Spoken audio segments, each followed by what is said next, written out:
Materiales extraterrestres esta noche en el Círculo Secreto. Con Josep Guijarro. Muy buenas, Josep. Muy buenas noches, Bruno. Buenas noches, Silvia. Hola, ¿qué tal? ¿Qué tal? Bueno, la gente se preguntará, ¿pero qué es esta historia? Pues esta es una historia que tiene cierto refrendo oficial porque oficialmente se van a investigar esos materiales. Vamos a contar un poco esa historia, una historia fascinante, ¿eh? Ese es el titular y yo, Bruno, te confieso que estoy emocionadísimo.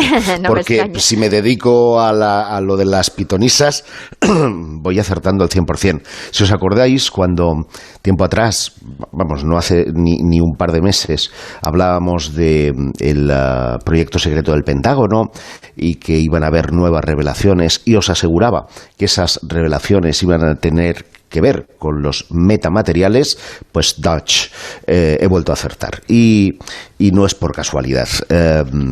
Hay buenas fuentes que apuntaban en ese sentido, y hay algunos nombres que habrá que poner encima de la mesa para saber qué recorrido tiene la noticia cuyo titular tú dabas, Bruno, y es que el Estados Unidos, el gobierno de los Estados Unidos, y para ser más precisos, su ejército, y para ser más precisos aún, dos unidades, cuya traducción sería Sistema Central de la Armada de Vehículos Terrestres y Supervivencia y Protección de Vehículos Terrestres, son dos unidades, insisto, dependientes de la Armada, han firmado un contrato con una asociación que todos ya conocemos a consecuencia de esa desclasificación de filmaciones, que es esa empresa, ese grupo que se hace llamar To the Stars Academy of Science, es decir, hacia las estrellas, ¿no? O a las estrellas, Academia de las Ciencias, grupo extraño, porque vemos políticos de alto nivel, vemos científicos de alto nivel y vemos personajes del mundo de la investigación ufológica, que aunque han estado un poco trasnochados, vuelven a la palestra. Y estos... Esa es gente que pertenece a ese grupo, un grupo, hemos hablado en muchas ocasiones a lo largo de este tiempo, de estos meses, de ese grupo vinculado al Pentágono. Uh-huh. En este caso concreto se está hablando de la existencia y se están investigando oficialmente de 7 piedras metálicas de origen desconocido, ¿no? Eso es. Y es curioso, yo quería hacer esta breve introducción porque el propietario de esta organización o empresa, llámale como quieras, es un tipo que se llama Tom DeLonge. Seguramente quien sea muy aficionado a la música le relacionará por ser el cantante y guitarrista de un grupo ya desaparecido, una banda de rock que se llamaba Blink 182. Bueno, pues 4 años después de que desapareciera la banda, este hombre se adentra en la investigación ufológica, hace amistad con Luis Elizondo, del que hemos hablado también aquí muchas veces, y este hombre le compra a Linda Moulton Howe, una conocida investigadora estadounidense, periodista que ha denunciado en reiteradas ocasiones como una especie de plan de hibridación que empezaría pues por coger a las vacas y literalmente secarlas de sangre en ella los campos. Muy conocida a raíz de investigaciones que realizó sobre el mundo de las mutilaciones de ganado. Bueno, pues esta mujer tenía varias muestras que supuestamente pertenecerían a encuentros cercanos con objetos no identificados. Y hay una más, una séptima, que este hombre le compra a Art Bell, un conocido, pues bueno, como la Rosa de los Vientos, pero de costa a costa en Estados Unidos, ¿no? Y Art Bell... a su vez le dice a DeLonge que esa piedra que le entrega pertenece al estrellamiento del OVNI de Roswell, allá en 1947, en Nuevo México, y que además tiene unas propiedades un tanto curiosas. El hombre... Ese Arbel que recibe esos materiales es un periodista conocidísimo en Estados Unidos, conocidísimo, como dices tú, de costa a costa, conocidísimo y polémico también, pero bueno, él recibió esos materiales de parte de esta investigadora. Pero ¿cómo llegaron a ser investigados por el gobierno? Inicialmente fueron investigados por este grupo de expertos, por este panel, digamos, de personas huidas del gobierno de los Estados Unidos. Porque en el fondo muchos eran exempleados, algunos de ellos de inteligencia, otros de la Lockheed Martin. Uno de ellos, por ejemplo, el que ha hecho mayores declaraciones al respecto, que es un tal Steve Justice, pues nada más y nada menos que fue uno de los que estuvo implicado en el diseño de los F-117, ese avión invisible de forma triangular que hemos visto casi con diseños futuribles, ¿no? Es decir, sí, que saben de lo que hablan. Exacto, no son mindundis, saben muy bien, Silvia, de lo que están hablando. Y les llaman la atención al someter estos materiales a ciertas pruebas, llamémosle científicas, pues como puede ser la aplicación de un campo electromagnético, puede ser el llevar a cabo pues algún procedimiento químico con ellas, ven que una de ellas, por ejemplo, tiene propiedades antigravitatorias, es decir, literalmente flota cuando le aplicas un campo electromagnético. Bueno. Y otras pues muestran cierta maleabilidad a la vez que tienen una extraordinaria resistencia. Pero perdona, Giuseppe, ¿todas esas piedras, todos esos materiales pertenecen al mismo caso, aunque sean diferentes o no? No, estamos hablando de 7 piedras distintas, pero que tienen en común una aleación muy similar, que incluye el bismuto, que incluye ahora he perdido por aquí las anotaciones que había tomado, pero vamos, que tenían unas características, una aleación que es como menos no común en la Tierra, es decir, se ha tenido que fabricar, pero les consta por sus contactos con el ejército estadounidense que no han formado parte de ningún tipo de prototipo de aleación, digamos, que se haya empleado en ninguno de los diseños. En concreto, la aleación era zinc, magnesio y bismuto,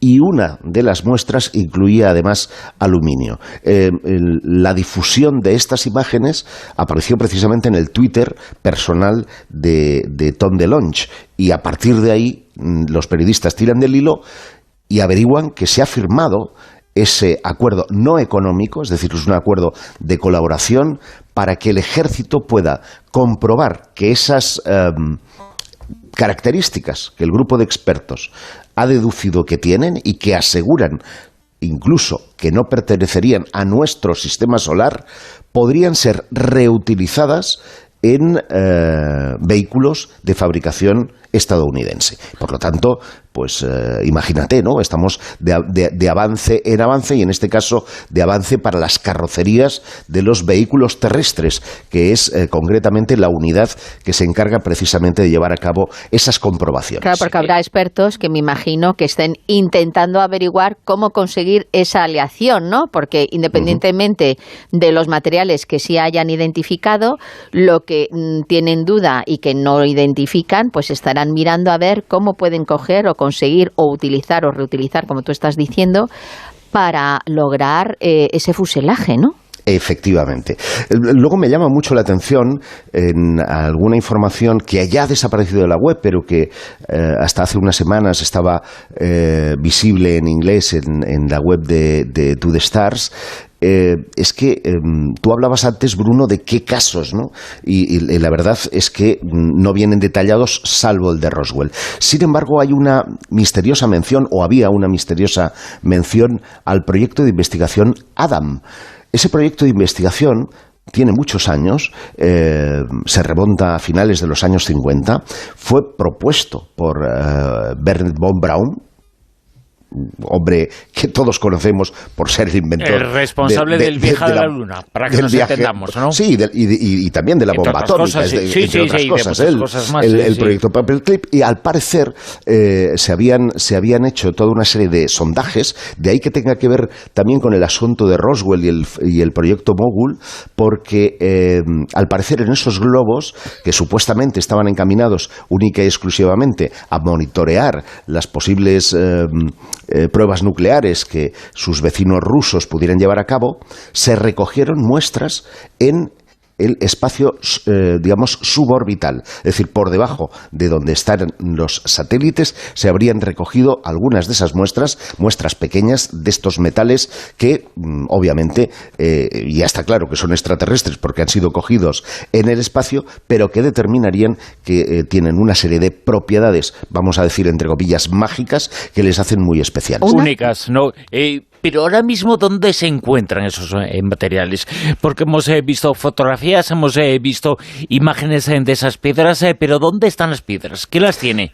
Hasta donde yo sé, y esto no está publicado en ninguna parte, sino que procede de investigación personal, estarían guardadas en una serie de cámaras habilitadas para ese uso en el estado de Nevada, y para ser más exacto, muy cercana a la ciudad de Las Vegas. Y son propiedad, muy cercana al Área 51, ¿no? Sí, no, pero no, están más cerca de un complejo hotelero que no del Área 51, porque quien tiene la propiedad de esas cámaras es nada menos que Robert Bigelow, que recordáis, hace también 3 o 4 años atrás, dijo estar seguro de la existencia de extraterrestres porque él tenía evidencias almacenadas, nadie sabía, por supuesto, a qué se refería, ahora sí, y no olvidemos que este señor, que es un filántropo que ha dedicado más de $400 millones a la investigación OVNI, porque él de pequeño tuvo algún tipo de experiencia en ese sentido,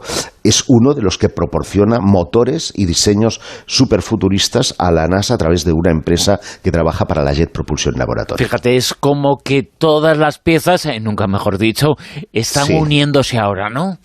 Todo lo que hemos ido contando en estos últimos años con estos materiales, con estas piedras de otros mundos, se están uniendo, son diferentes piezas, 7 en concreto, se están uniendo, bueno, en esta historia que es apasionante y que no sabemos en dónde va a acabar. No sabemos dónde va a acabar, lo único que podemos seguir haciendo es seguir la pista de sus actores. A mí me llama la atención el nombre de Tom DeLonge, que ya sabíamos que era el propietario, el fundador de esta empresa que está dando a conocer todos los vídeos de la Marina, todos los testimonios y ahora estos metamateriales. Recordemos que cuando Wikileaks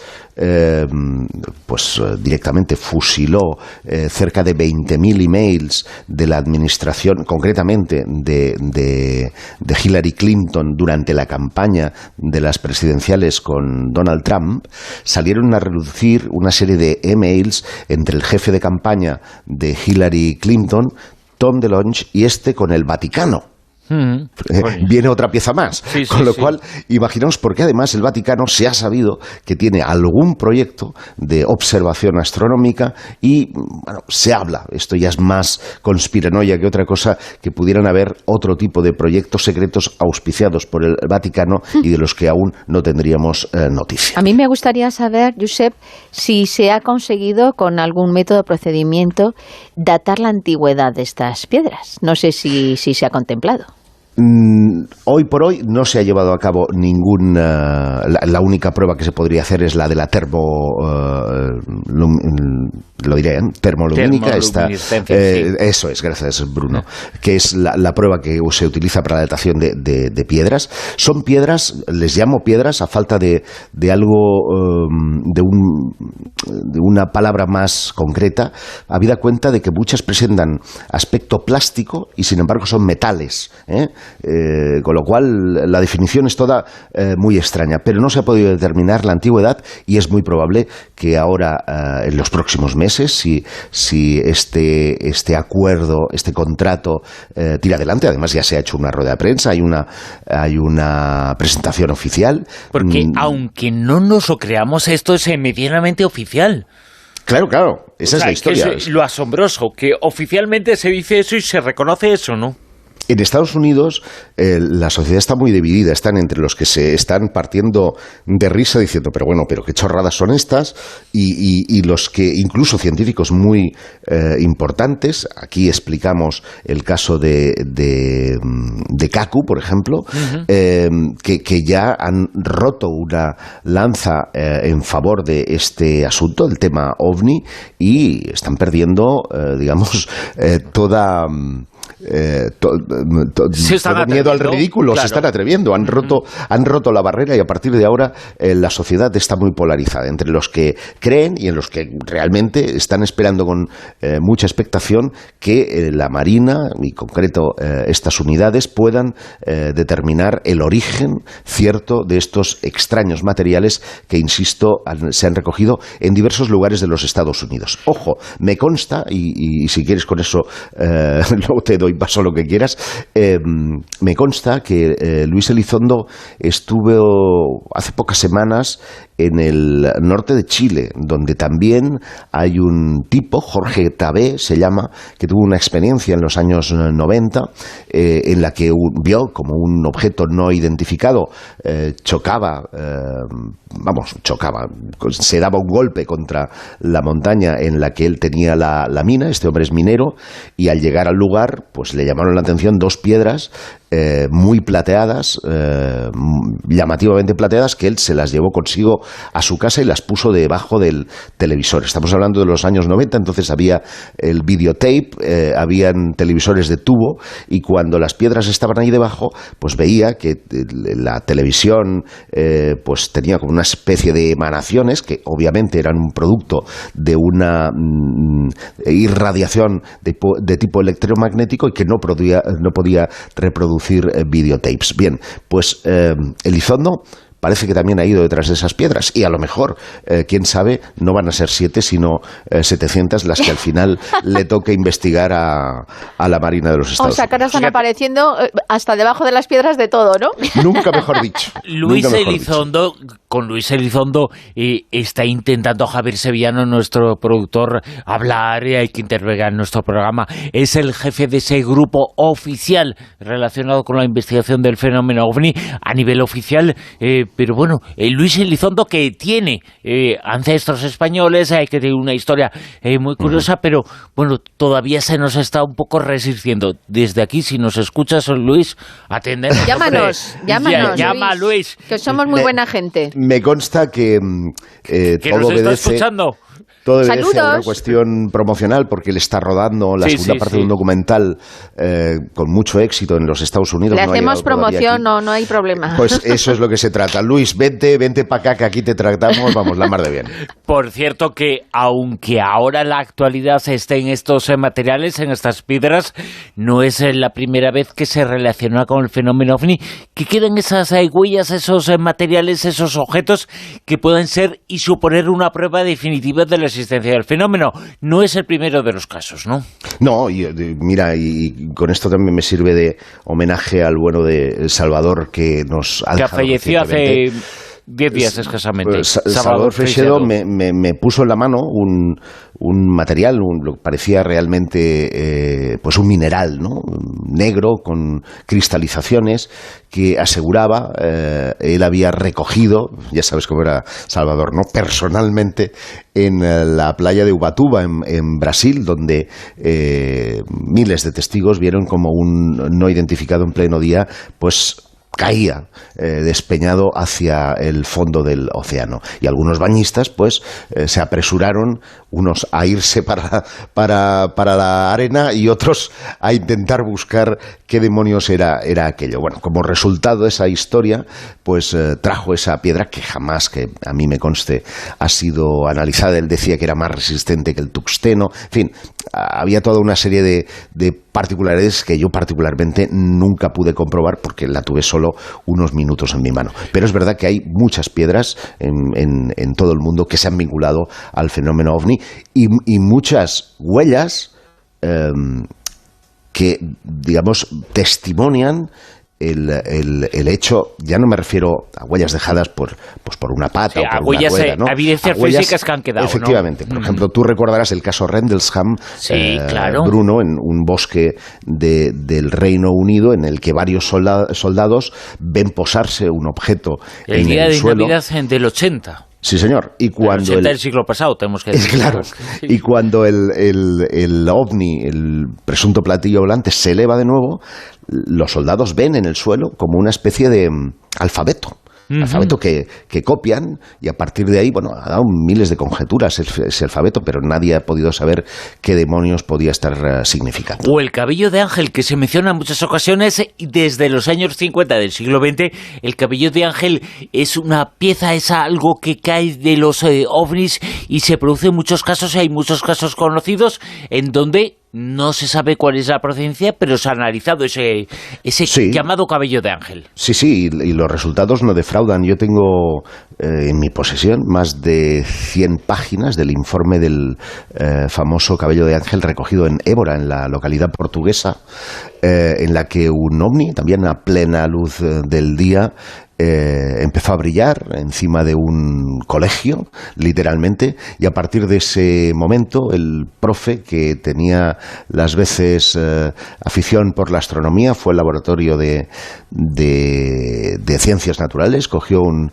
pequeño telescopio que tenía él allí, lo enchufó directamente a aquella luz y pudo ver cómo caían de ella unos filamentos que a poco que tocaban el suelo se deshacían, como si fuera pues la nieve, ¿verdad? Pero en lugar de ser copos, eran estructuras filamentosas que podían recordar perfectamente a una tela de araña, con esa particularidad que cuando tocaban algo pues se deshacía, ¿no? Hubo un momento en el que la cantidad era tal que los árboles de la escuela, el propio terreno de juego, porque estaban en el patio del campo de polideportivo en el que tienes las cestas de baloncesto, tienes las 2 porterías de balonmano, en fin, pues aquello quedó blanco y entonces deja el telescopio, se baja con una capsulita Petri, va recogiendo y rellena toda una probeta, ¿no? Y este material es analizado científicamente. Y, bueno, los resultados son realmente extraordinarios, porque los científicos a los que consultó llegaban a la conclusión de que aquel material seguía vivo, era un ser vivo, y que parecía mostrar una especie de resistencia cuando alguien intentaba acercar el microscopio para ver su evolución, ¿no? Yo os recomiendo que echéis un vistazo. No sé si hay muy poca información, desgraciadamente, de ese caso, y esto sí os lo digo en primicia. Estamos ahora en 19, pues en 2014 volvió a producirse algo más al norte y se ha vuelto a recuperar. El material está en una nevera a falta de que alguna universidad se digne a su estudio sin cobrar un duro, porque quienes lo tienen no tienen dinero para pagar los análisis. Me consta que mi amigo Francisco Mourão, de Exopolítica Portugal, se lo ha ofrecido a Joaquín Fernández, que, como sabes, trabaja en la Universidad de Oporto. Bueno, y ahí están con las gestiones que no acaban de desencallar para llevar a cabo el análisis pertinente a ese filamento, de nuevo en esa zona de Portugal. ¿De qué color es? Es una sustancia blanquecina, que al parecer es muy brillante en el momento en el que cae y se recoge, pero después va perdiendo, se va volviendo más opaca hasta quedar prácticamente pues como un secajo, ¿no? La mojama ya, ¿no? Como la mojama, más o menos. Materiales de otros mundos, afirmación interrogante, y conoceremos los resultados y lo contaremos aquí, en el Círculo Secreto, en La Rosa de los Vientos. Y Josep Guijarro nos trasladará, desde luego, la información. Muy interesante todo. Josep, gracias. Buenas noches. Besito.